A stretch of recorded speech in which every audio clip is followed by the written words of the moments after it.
Senator साहब, मैं आपकी जानिब आऊंगी। आप कराची से लड़ भी चुके हैं, कराची में रह भी चुके हैं। क्या आपको लगता है कि आप इस तरह का जलसा कराची में कर सकते हैं? मुख्तसर इसका जवाब दीजिए।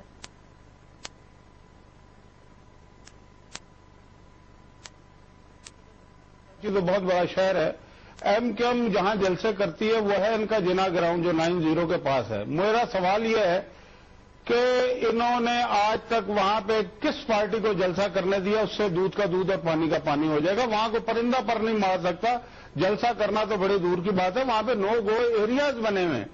ये हमें तो दर्श दे रहे हैं कि जनाब हमें सोचना चाहिए, ये खुद नहीं सोचते। भाई हमने आपके खिलाफ यहां पे कोई ऐसी ना मुहिम चलाई है ना कुछ है, ना हमें आपसे कोई ऐसा थ्रेट है।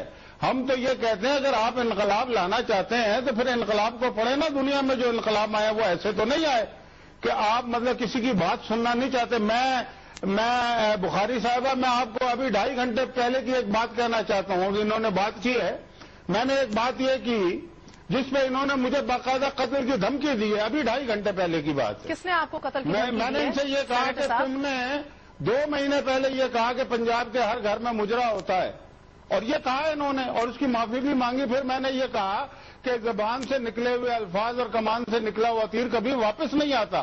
तो प्रोग्राम खत्म होने के बाद इन्होंने कहा कि जी अगर टारगेट किलिंग की जरूरत पड़ी तो हम करेंगे।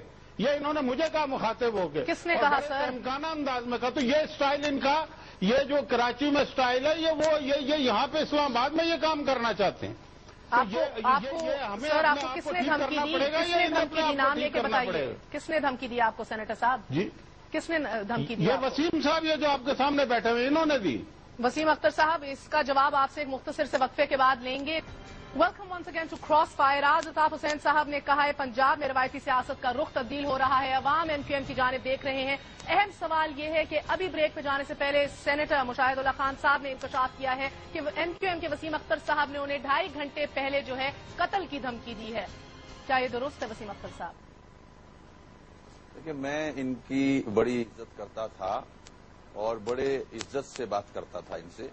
मुझे अफसोस हो रहा है कि ये मेरी ही गलती थी। जहां तक ये जो इल्जाम लगा रहे हैं, तो एक तरीका होता है तो एफआईआर कटवाएं, जाके कहीं और अदालत में ले जाएं केस। मैं इससे ज्यादा नहीं बोलूंगा। महर देखें, जब भी इस किस्म के जलसे हुए हैं एक ऐसी जमात के जो पहले उस रीजन में नहीं है, उस सूबे में नहीं है, और उनको एक ब्रेक थ्रू मिला है, तो वो जमातें जो इस मुल्क को रूल करती आ रही हैं, मौरूसी सियासत और करप्ट कल्चर सियासत का, उसको राइज किए हुए हैं, तो वो घबराते हैं। ये बौखलाहट पना है ताकि इस किस्म के बयान दिए जाएं कि उसने ये धमकी दी, उसने ये धमकी दी, अवाम को मिसगाइड किया जाए, कंफ्यूज किया जाए।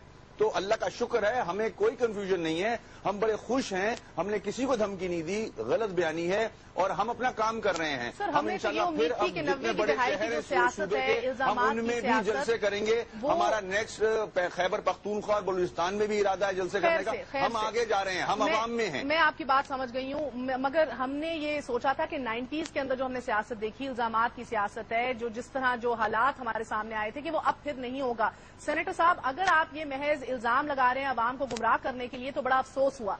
मैं शर्जील मेमन साहब, अस्सलाम वालेकुम, आपकी जानिब आऊंगी। अभी जिस तरह आप हुकूमत में है, टारगेट किलिंग का बर्दाश्त, मेरी एक जुमला मेरा सुन लें जी सेनेटर साहब, एक जुमला मेरा सुन लें प्लीज।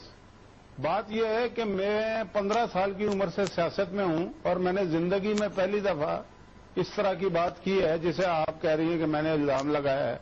मैं इल्जाम नहीं लगा रहा, इसका गवाह भी मौजूद है, जिसके सामने इन्होंने ये कहा कि अगर टारगेट किलिंग करनी पड़ी तो हम करेंगे। ठीक है, और फिर ये कौन कह रहे हैं? ये सारा पाकिस्तान इन्हें जानता है। इन्होंने